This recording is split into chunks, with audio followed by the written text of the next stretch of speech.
الحمد للہ رب العالمین والصلاة والسلام علی سیدنا وحبیبنا وحبیب رب العالمین وعلی آلہ واصحابہ اجمعین اما بعد فاعوذ باللہ من الشیطان الرجیم بسم اللہ الرحمن الرحیم ومن اہل الكتاب من ان تأمنه بقنطار يؤده الیک ومنهم من إن تأمنه بدينار لا يؤديه إليك إلا ما دمت عليه قائما ذلك بأنهم قالوا ليس علينا في الأميين سبيل ويقولون على الله الكذب وهم يعلمون صدق اللہ العظیم۔ اس سے پہلے کی جو آیتیں ہیں ان آیتوں کے اندر جو عیسائی ہے اور جو یہودی ہے ان کی جو خرابیاں تھی وہ خرابیاں کیا ہے بیان کی گئی ہے، اور مسلمانوں کو بہکانے کے لیے وہ کیا کیا چیزیں کرتے تھے اللہ تبارک و تعالی نے اس کو بیان کیا ہے۔ جیسے اس سے پہلے تفسیر میں بتایا گیا تھا کہ یہودی اور عیسائی کیا کہتے تھے کہ حضرت ابراہیم علیہ السلام یہودی ہے، اور عیسائی کیا کہتے تھے کہ حضرت ابراہیم علیہ السلام کیا تھے؟ یہودی تھے۔ یہودی کہتے کہ یہودی تھے اور عیسائی کہتے کہ عیسائی تھے، حالانکہ یہ دونوں مذہب حضرت ابراہیم علیہ السلام کے بعد کے ہیں۔ یعنی اس کی آسان مثال اس کو سمجھنے کے لیے ایسی ہے کہ کوئی مسجد سن 2000 میں بنی ہے اور ہم اس مسجد کے بارے میں یہ کہہ رہے ہیں کہ 1980 کے اندر اس مسجد کے امام فلاں تھے، تو کون یقین کرے گا اس بات پر؟ لوگ کیا کہیں گے؟ تھوڑی سینس والی بات کرو، سمجھ میں آنے والی بات کرو۔ یہ مسجد بنی کب ہے؟ 2000 کے اندر، اور آپ کیا کہہ رہے ہیں کہ 1980 کے اندر اس کے فلاں امام تھے، تو کون اس کو مانے گا؟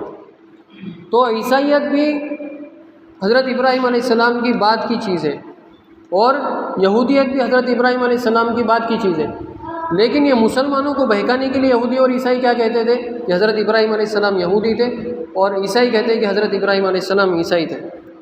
پھر ایک چال یہ چلتے تھے یہ لوگ کہ صبح، یعنی انہوں نے ایک گروپ بنایا تھا اور گروپ میں یہ کام کرتے تھے یہ لوگ کہ بعض اپنے دوستوں سے کہتے تھے کہ دن کے شروع حصے میں تم لوگ کیا کرو؟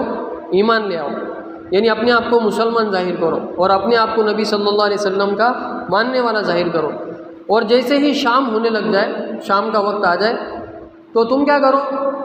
اسلام سے پھر جاؤ، اسلام سے مکر جاؤ، اللہ کے نبی صلی اللہ علیہ وسلم کو ماننے سے انکار کرو۔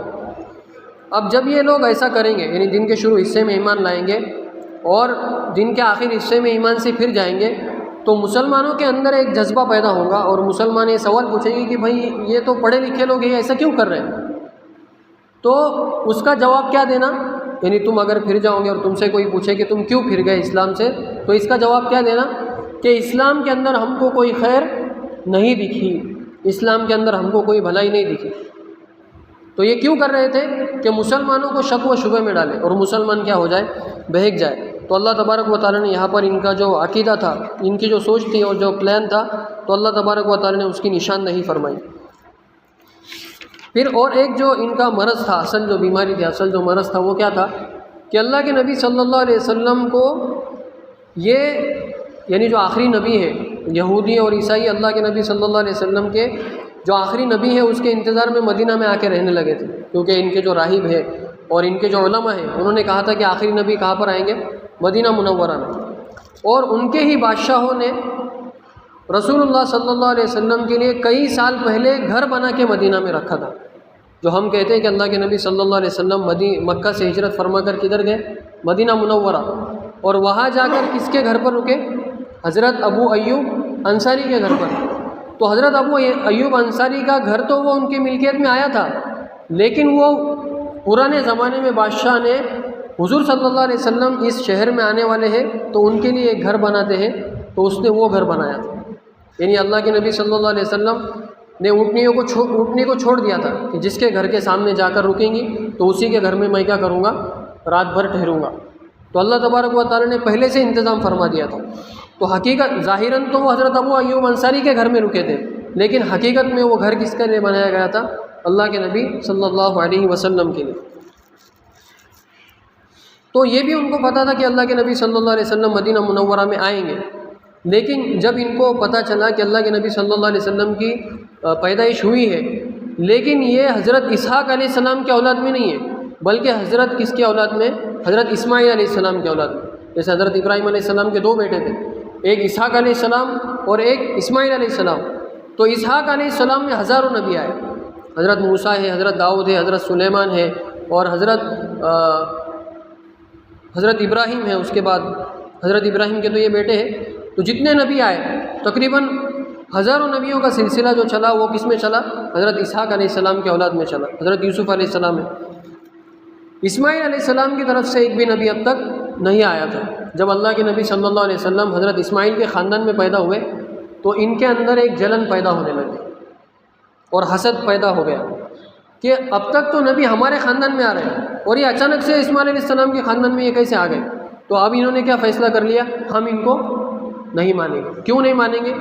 اپنے پارٹی کا آدمی نہیں ہے، یہ اپنا بندہ نہیں ہے، اس لیے ان کو نہیں مانیں گے. تو اللہ تبارک و تعالیٰ نے اس کی وہ جو بیماری تھی ان کی حسد اور جلن، اس کو بھی اللہ تبارک و تعالیٰ نے ظاہر کر دیا. اب آگے کی جو آیتیں ہیں اس میں اللہ تبارک و تعالیٰ فرماتے ہیں وَمِنْ أَهْلِ الْكِتَابِ مَنْ إِنْ تَأْمَنْهُ بِقِنْطَارٍ يُؤَدِّهِ إِلَيْكَ کہ اہل کتاب میں سے کچھ ایسے ہیں کہ اگر آپ ان کے پاس امانت رکھے ڈھیر سارا مال، يُؤَدِّهِ إِلَيْكَ تو وہ آپ کو واپس لوٹا دیں گے. وَمِنْهُمْ مَنْ إِنْ تَأْمَنْهُ بِدِينَارٍ لَا يُؤَدِّهِ إِلَيْكَ إِلَّا مَا دُمْتَ عَلَيْهِ قَائِمًا. اور اہل کتاب میں سے بعض وہ ہے کہ اگر آپ ان کو 1 دینار دو، یعنی ایک سونے کا سکہ دے دو، لا يؤديه إليك وہ آپ کو واپس نہیں کریں گے، الا ما دمت علیہ قائما مگر جب تک کہ تو رہے اس کے سر پر کھڑا. یعنی اگر وہ 1 دینار آپ کو واپس لینا ہے تو آپ کو ان کے سر پر کھڑا ہونا پڑے گا، آپ کو ان سے مانگ کر وہ لینا ہی پڑے گا. ذلك بأنهم قالوا ليس علينا في الأميين سبيل. اور یہ 1 دینار جو لیا ہے وہ واپس نہ کرنے کی وجہ کیا ہے کہ یہودی یہ کہتے ہیں، اہل کتاب یہ کہتے ہیں لیس علینا فی الأمیین سبیل کہ امیین کے معاملات میں ہم پر کوئی پکڑ نہیں ہے. امیین کے معاملات میں ہم پر کوئی پکڑ نہیں. اس کا مطلب کیا ہے کہ جو ان پڑھ ہے، یعنی جو مشرکین ہے، جو مسلمان ہے یا مشرکین ہے یا جو دوسرے ہیں، اہل کتاب نہیں ہے، اس کے علاوہ جو دوسرے ہیں، اگر ہم ان کے پیسے چھین کر لیں یا چوری کر کے لیں تو ہم کو اللہ تبارک و تعالیٰ کوئی گناہ نہیں کریں گے، کیونکہ وہ یہ سوچتے تھے کہ ہم اللہ تبارک و تعالیٰ کے بیٹے ہیں، نحن ابناء اللہ واحباء، اور ہم اللہ تبارک و تعالیٰ کے پسندیدہ ہیں. آج بھی اگر ہم لوگ دیکھیں گے کہ مسلمانوں پہ جو ظلم ہو رہا ہے یہودیوں کی طرف سے، تو ایک تو باقاعدہ جو جنرل تھا جو فوج کی کمانڈ سنبھالتا تھا، اس کا ایک انٹرویو ہے، تو اس میں اس نے صاف طور سے کہا کہ یہ جانور ہے، یہ سب لوگ ہمارے علاوہ جو دوسرے لوگ ہیں وہ جانور ہیں، ان کی انسان کی حیثیت نہیں ہے، وہ ہمارے غلام ہیں، ہمارے ماتحت ہیں، اس لیے ہم ان کو مارے کاٹے یا کچھ بھی کریں تو ہم سے اللہ تبارک و تعالیٰ کو حساب نہیں لینے والے. تو وہ ایسا سمجھتے تھے. تو اللہ تبارک و تعالیٰ فرماتے ہیں وَيَقُولُونَ عَلَى اللَّهِ الْكَذِبِ کہ یہ لوگ اللہ تبارک و تعالیٰ پر جھوٹ باندھتے. اللہ تبارک و تعالیٰ نے ایسا کبھی کہا ہی نہیں کہ تمہارے علاوہ کا اگر تم مال چھین کر لوگے تو میں تمہاری پکڑ نہیں کروں گا. تو یہ کس پر جھوٹ باندھتے ہیں؟ اللہ تبارک و تعالیٰ پر. وَهُمْ يَعْلَمُونَ حالانکہ ان کو پتہ ہے کہ اللہ تبارک و تعالیٰ ایسا پیسہ چھیننے کو پسند نہیں کرتے. اب اس آیت میں جو سبق ملا وہ یہ ہے کہ اہل کتاب میں سے کچھ لوگ ایسے ہیں جن کو اگر ڈھیر سارا مال دو تب بھی وہ کیا کریں گے؟ واپس لوٹا دیں گے. اب اس آیت میں اللہ تبارک و تعالیٰ یہ بتانا چاہ رہے ہیں کہ کسی قوم میں کچھ لوگ اگر برے ہیں تو پوری قوم کو برا نہیں کہنا چاہیے اور برا نہیں سمجھنا چاہیے. اب ہمارے یہاں پر معاملات ایسے ہیں کہ کسی کمیونٹی کے اندر، کسی گروپ کے اندر یا کسی ریجن کے اندر کچھ لوگ برے ہو تو ہم سمجھتے ہیں کہ یہ سب کے سب کیا ہے؟ برے ہی ہیں. مثال کے طور پر جیسے علماء کرام، تو علماء کرام میں اچھے بھی ہیں برے بھی ہیں. علماء سو بھی ہیں، یعنی لوگوں سے پیسے وصول کرنے والے، ان کو غلط مسائل بتانے والے اور قرآن و حدیث کے نام پر کیا کرنے والے، لوگوں کو غلط راستے بتانے والے، تو ایسے بھی ہیں. لیکن ان کی وجہ سے سارے علماء غلط نہیں ہے. اچھے علماء بھی کیا ہے؟ موجود ہے. جیسے کسی عالم نے کسی کے پیسے لے کر بھاگ گیا تو لوگ کیا کرتے؟ سب کو ایک ساتھ کیا کرتے تھے؟ برا کہنا شروع کر دیتے. یا کسی عالم نے کسی کو گالی دیتی تو سب علماء کو کیا کرتے ہیں؟ برا سمجھنا شروع کرتے. یا کوئی عالم ہے وہ نمازوں میں سستی کرتا ہے تو سب کو کیا کہنا شروع کر دیتے کہ یہ سب علماء ایسے ہی رہتے. پھر آج کے زمانے میں جو عرب ہے تو عرب کو لوگ برا بھلا کہتے ہیں کیونکہ ان کے ادھر اب تھیٹر کھل رہے اور نائٹ کلب اور ساری چیزیں شروع ہو رہی نا، تو لوگ ان کو سب کو برا کہہ رہے ہیں کہ عرب لوگ اب سب بدل گئے، پہلے جیسا کچھ نہیں رہا اور برے ہیں یہ لوگ.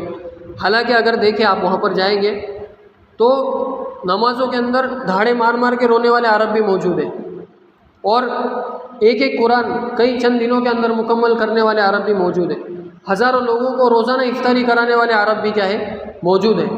تو چند لوگوں کو دیکھ کر ہم پورے عرب کو برے نہیں کہہ سکتے۔ آج بھی ان کے اندر جو صحابہ کی جو چیزیں وراثت میں ملی ہے کوالٹی، تو وہ ہم جیسے ہزار بھی مل جائے تو ان کے ایک کے برابر ہی نہیں کر سکتے۔ چھپکے سے صدقہ کرنا، لوگوں کی چلتے پھرتے مدد کرنا، اب وہاں پر وہ چلتے چلتے جو خدمت کرنے والے ان کے ہاتھ میں اتنی بڑی نوٹ چپکا دیتے کہ جو ہم سال بھر بھی خرچہ نہیں کرتے، تو یہ اس کی بھی تعریف ہونی چاہیے۔ تو جہاں پر برے لوگ ہیں تو وہاں پر عرب کے اندر اچھے بھی لوگ ہیں۔ اس کے علاوہ تبلیغی جماعت میں اگر کچھ گڑبڑ ہو جائے، کچھ اس کے اندر برے لوگ ہوں یا جماعت آ جائے کچھ گڑبڑ ہو جائے، تو لوگ کہتے یہ جماعت والے ایسے ہی ہیں، حالانکہ اس کے اندر ایک غلط بندہ آیا تھا، اس نے ان کی نسبت سے غلط کام کر لیا، تو پوری جماعت کو غلط ہم نہیں کہہ سکتے۔ پھر مدارس کے اندر کچھ غلط چیزیں کبھی کبھی ہو جاتی ہے، کچھ استاد نے کچھ غلط کر دیا یا کچھ بچوں نے آپس میں کچھ غلط کر دیا، تو لوگ کیا کہتے ہیں کہ سارے مدرسے ایسے ہی رہتے، سارے مدارس کیا رہتے ایسے ہی رہتے۔ تو ہم سارے اچھے مدارس بھی ہیں جہاں پر قول اللہ قول رسول صحیح معنی میں لوگوں کو کیا کیا جا رہا ہے، بتایا جا رہا ہے۔ اس کے علاوہ سفیر لوگ جو آتے ہیں چندہ کرنے کے لیے، تو ان میں کچھ فراڈ بھی ہوتے، خود نے ہی انہوں نے پاؤتیاں چھپا لی ہوتی ہے، تو اب ایک فراڈ پکڑا گیا تو لوگ ہر ایک کو شک کی نگاہ سے دیکھتے اور ہر ایک کو ذلت کی نگاہ سے دیکھنا شروع کرتے، تو یہ بات درست نہیں ہے۔ کسی بھی قوم میں اگر کوئی برا ہے تو اس کو ہی برا کہنا چاہیے، باقی سب کو برا کہنے کا ہم کو حق نہیں ہے۔ تو اس آیت سے یہ سبق ہم کو ملتا ہے۔ پھر آگے اللہ تبارک و تعالیٰ فرماتے ہیں بلا من اوفا بعہدہ واتقى فإن اللہ يحب المتقین، کیوں نہیں جو کوئی پورا کرے اپنا اقرار وہ پرہیزگار ہے تو اللہ کو محبوب ہے، تو بے شک اللہ تبارک و تعالیٰ متقیوں سے محبت کرتے ہیں۔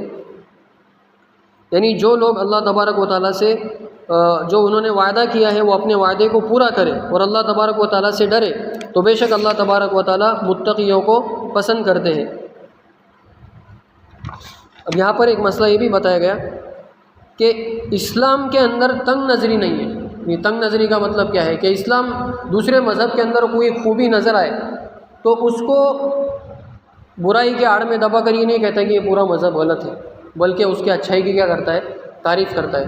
جیسے دوسرے مذہب کو دیکھو گے تو وہ کیا کرتے ہیں، چند مسلمانوں کے کچھ واقعات ہیں، کچھ حادثات ہیں، اس کو لیں گے اور سارے مسلمانوں کو غلط کہیں گے۔ تو ہم ویسے نہیں کرتے، بلکہ ہم جہاں پر کسی کی برائی بیان کرتا ہے اسلام، تو وہاں پر ان کے اچھائی اور خوبی کو بھی کیا کر دیتا ہے، بیان کرتا ہے۔ اور اس میں ایک مسئلہ یہ بھی بتایا گیا کہ یہ جو بتایا گیا نا کہ جب تک تم اس کے سر پر کھڑے رہ کر وہ پیسے نہیں لو گے تب تک وہ نہیں دے گا، تو ہمارے معاشرے کے اندر بھی کچھ لوگ ایسے ہیں کہ ان کا مزاج یہ ہے کہ پیسے لینا اور واپس نہیں کرنا، اس کے پیسے ڈبا دینا، اس کو پریشان کرنا، جھوٹے وعدے کرنا، اس کا فون نہیں اٹھانا، تو ایسے لوگ بھی ہمارے معاشرے کے اندر موجود ہیں۔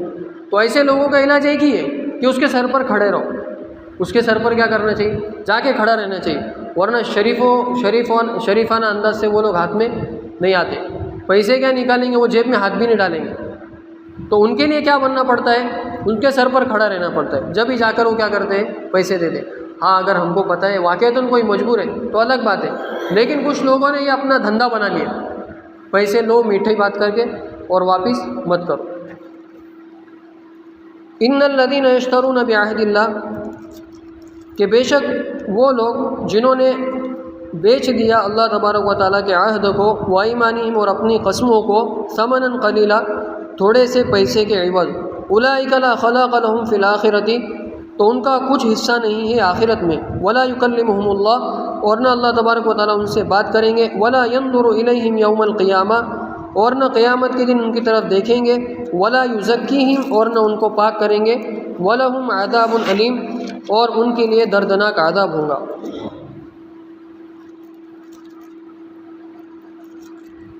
اب یہاں پر جو یہودی ہے تو اہل کتاب جو ہے، تو اہل کتاب میں سے اللہ تبارک و تعالیٰ نے ان سب سے موسیٰ علیہ السلام کے ذریعے سے کیا کیا تھا، وعدہ لیا تھا کہ تم کیا کرنا، تورات پر عمل کرنا اور اس پر قائم رہنا۔ لیکن انہوں نے کیا کر دیا، تھوڑے سے فائدے کے لیے اور تھوڑے سے پیسے کے لیے، تھوڑے سے پیسے کے لیے اس کا مطلب کیا کہ لوگ ان کے پاس آ رہے ہیں، ان سے مسائل پوچھ رہے اور یہ ان کو مسئلے بتا رہے، کچھ اپنی طرف سے گھڑ کے بتا رہے، تو لوگوں کی طرف سے کیا مل رہے، ان کو پیسے مل رہے اور کچھ ہدیے تحائف مل رہے۔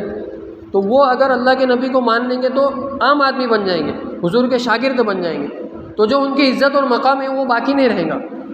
تو وہ عزت اور مقام کو کیوں نہیں چھوڑ رہے؟ کیونکہ ان کو تھوڑے سے کیا مل رہے؟ پیسے مل رہے۔ اگر یہودیت چھوڑیں گے، عیسائیت چھوڑیں گے تو ہم کو کون پوچھے گا؟ سب تو اللہ کے نبی کو پوچھیں گے۔ تو اس لیے انہوں نے کیا کر دیا، اللہ تبارک و تعالیٰ سے جو عہد لیا تھا موسیٰ علیہ السلام کے ذریعے اور عیسیٰ علیہ السلام کے ذریعے سے، اس کو تھوڑے سے پیسے کے بدلے میں بیچ دیا۔ اب اس عہد کو توڑنے کا عذاب کیا ہے کہ آخرت میں اللہ تبارک و تعالیٰ ان کو کچھ حصہ نہیں دیں گا، اور نہ اللہ تبارک و تعالیٰ ان سے بات کریں گے، اور نہ ان کی طرف قیامت کے دن دیکھیں گے، اور نہ ان کے گناہوں کو اور نہ ان کو گناہوں سے پاک کریں گے، اور ان کے لیے دردناک عذاب ہوگا۔ وَإِنَّ مِنْهُمْ لَفَرِيقًا يَلْوُونَ أَلْسِنَتَهُمْ بِالْكِتَابِ۔ اب آگے ایک اور سازش بتائی جا رہی ہے اہل کتاب کی کہ وہ مسلمانوں کو بہکانے کے لیے کیا کرتے تھے، اور بے شک ان میں سے ایک گروہ ایسا ہے یلوون السنتہم، کہ جو اپنی زبان کو مروڑ کر ایسی بات کرتے ہیں کتاب پڑھتے وقت، لتحسبوہ من الکتاب وما هو من الکتاب، تاکہ سامنے والا اس کو سمجھے کہ یہ کیا ہے، کتاب کا حصہ ہے، وما هو من الکتاب، حالانکہ وہ کتاب کا حصہ نہیں ہے۔ وَيَقُولُونَ هُوَ مِنْ عِنْدِ اللَّهِ، اور وہ لوگ کہتے ہیں کہ یہ اللہ تبارک و تعالیٰ کی طرف سے ہے، وَمَا هُوَ مِنْ عِنْدِ اللَّهِ، حالانکہ یہ اللہ تبارک و تعالیٰ کی طرف سے نہیں ہے۔ وَيَقُولُونَ عَلَى اللَّهِ الْكَذِبَ وَهُمْ يَعْلَمُونَ، اور یہ اللہ تبارک و تعالیٰ پر جھوٹ باندھ رہے ہیں، حالانکہ یہ لوگ کیا کرتے ہیں، جانتے ہیں کہ یہ جو ہم بات بیان کر رہے ہیں یہ کتاب میں سے نہیں ہے بلکہ اپنی طرف سے ہے۔ اب اس سے ایک بات یہ سمجھ میں آتی ہے ہم کو کہ ان کی ایک جو بیماری تھی کہ اپنی بات کو ثابت کرنے کے لیے کتاب تو پڑھتے تھے کہ لوگوں کو سبق بتا رہے، لوگوں کو درس بتا رہے، لیکن اپنی ایک بات ثابت کرنے کے لیے کیا کرتے تھے، چلتے چلتے اس میں کچھ اپنی طرف سے گھسا دیتے تھے اور ایڈ کر دیتے تھے۔ اور لوگ اگر پوچھتے کہ بھائی یہ تو ہم کو لگتا نہیں کہ اس کتاب کی بات ہے، تو کیا کہتے کہ بھائی یہ کتاب میں ہی لکھا ہوا ہے، ہم نے اپنی طرف سے کچھ بیان نہیں کیا۔ تو یہ کیا کرتے، اللہ تبارک و تعالیٰ پر جھوٹ باندھتے۔ اب جیسے مثال کے طور پر ایک لطیفہ ہے، ایک عالم صاحب تھے، کیسے کیا کرتے لوگ اللہ تبارک و تعالیٰ پر جھوٹ باندھتے۔ تو وہ عالم صاحب کو بھوک لگی تھی اور گھر کے اندر کھانے وغیرہ کی کوئی چیز موجود نہیں تھی۔ اب وہ عالم صاحب نے بازو والے کا کیا کر لیا، مرغا پکڑ لیا۔ اب مرغا پکڑنے کے بعد وہ گھر میں لائے تو بیوی نے دیکھا، بیوی کو پتہ تھا کہ یہ بازو والے کا مرغا ہے۔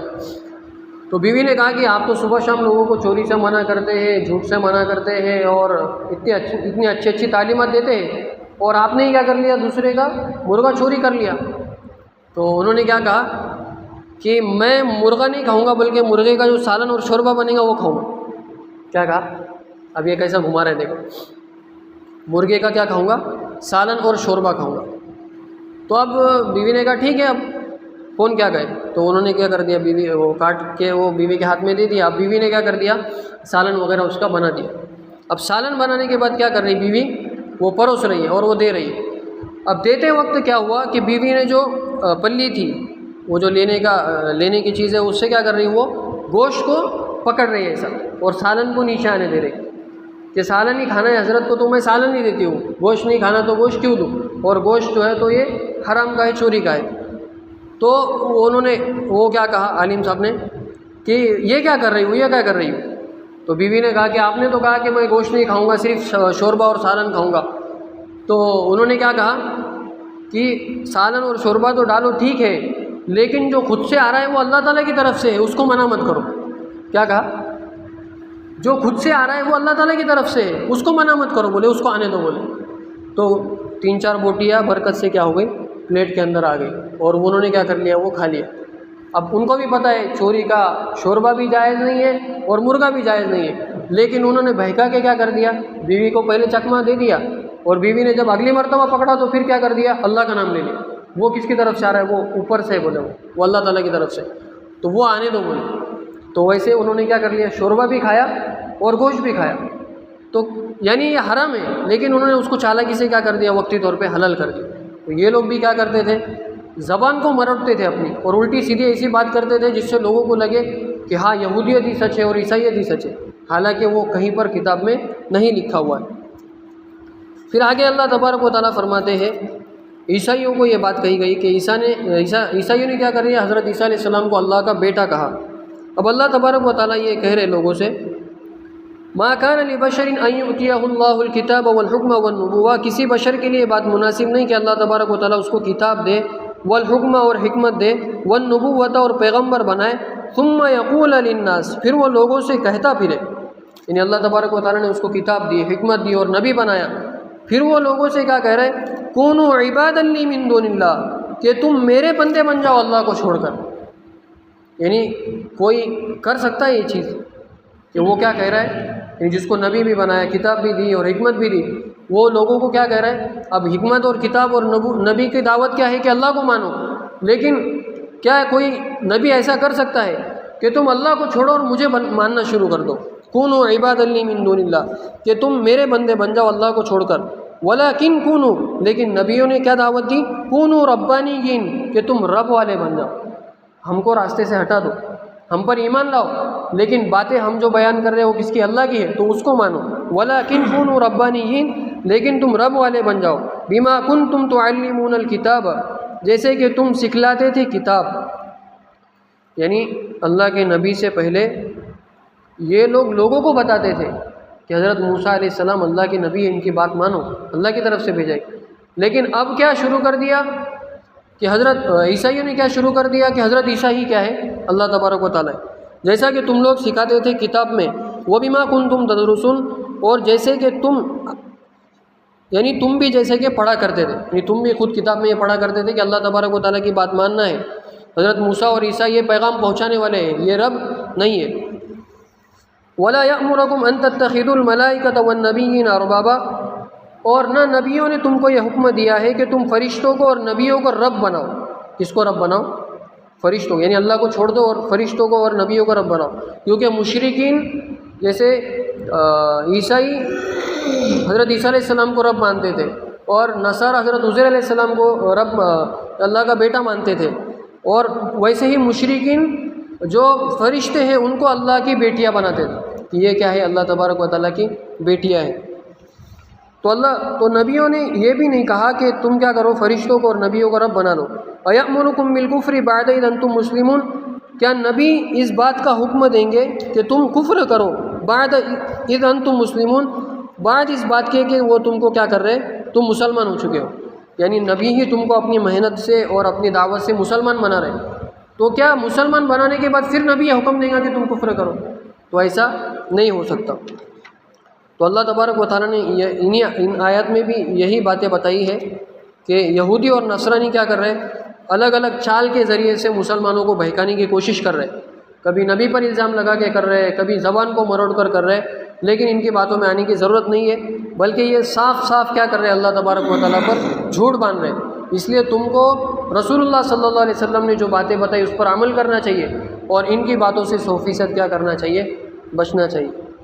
اللہ تبارک و تعالیٰ ہم سب کو کہیں سنی باتوں پر عمل کرنے کی توفیق عطا فرمائے۔